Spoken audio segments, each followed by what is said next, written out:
Alien na pasmado ang bunganga. Beep, beep, beep, beep, beep. Ang tagalupa na viral ang mukha. Bip, bip, bip, bip, bip. Bumibip, bip, bip, bip, bip, bip, bip, bip, bip, bip, bip, bip na ba? Ang lahat, Martian, Beep, beep, beep, beep. Enrico Pañero, Bip, bip, bip, bip, bip. Beep, beep, beep, Bip, beep, bip, bip, bip, bip. Bip, bip, bip, bip, bip. Tikilaok! Tikilaok! Beep, beep, beep, beep, beep. Ito na ang 101.1 Yes FM Balitang Hoy, kamusta mga Yes Friend ang ating long weekend? Bitang! Grabe ka naman! Grabe ka naman! 3 days na nga yun no? Bitin pa ba? Sinelebrate kasi natin mga Yes Friend ang Labor Day, ang May 1. At syempre, speaking of mga manggagawa mga Yes Friend, no? Syempre, nandyan ang Department of Labor and Employment kung saan ay nagkaroon ng malakihang job fair. So itong job fair mga Yes Friend ay libo, no? Libo ang mga trabaho na hinahanap at naghahanap. Okay. Kasi mga Yes Friend, ano, tandaan natin na ang mga industriya dito sa Pilipinas kung saan ay maganda pa rin ano, na pasukan ay ang call center. Yes, kasi marami pa rin ang mga naghahanap ng mga call center agent. Syempre, hindi mawawala dyan, Martian, ay yung mga trabaho sa ibang bansa. Uy, maganda yan. Piliin nyo doon. Grabe ka! Iwanan nyo na yung Pilipinas.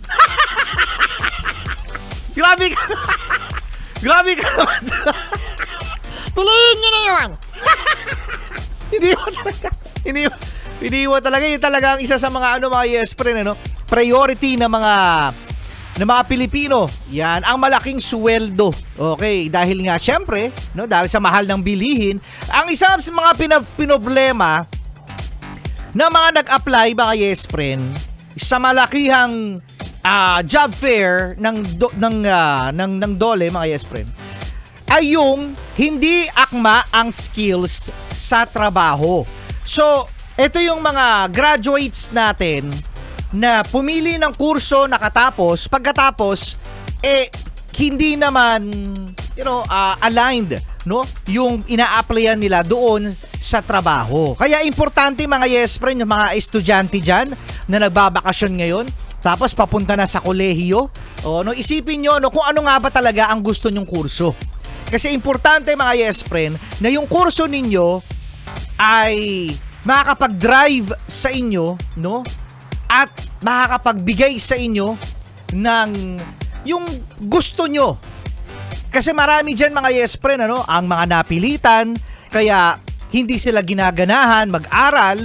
At meron din tayong mga Yes Friend dyan na kapag naman nakatapos na ng college, anong ginagawa, Martian? Nagpapahinga. Oh, yun. O ano na, 3 years na. Nagpapahinga pa din. Grabe naman yan. Grabe naman yan, 3 years na yan. At alam nyo ba mga Yes Friend, Martian, sa ibang bansa, kapag pala kayo ay magpapasa ng resume, walang picture. Walang picture ng tao na mag-a-apply. Dito sa Pilipinas kasi, ano ba ang pinakaunang requirement, Martian? With pleasing personality. With pleasing personality, nadja-judge na, sa itsura. Kahit sa biodata, sa resume, mga Yes Friend, pero sa ibang bansa, walang itsura ng tao. Yung pangalan, education, natapos, o kaya pag-aralan, experience kung meron, tapos walang picture. Surprise! Surprise! Surprise sa interview! Surprise sa interview. Maganda rin naman yun mga Yes, para hindi ka ma-judge. Kasi tandaan mga Yes Friend, hindi naman ganun nga. Actually, depende rin pala sa tatrabahuhan nyo. Depende yan kung kailangan na may itsura o hindi. Umayon sa ganda, ganun. Umayon doon sa ganda. Charlie Kit mo, hingi. Loko. I ain't thinking about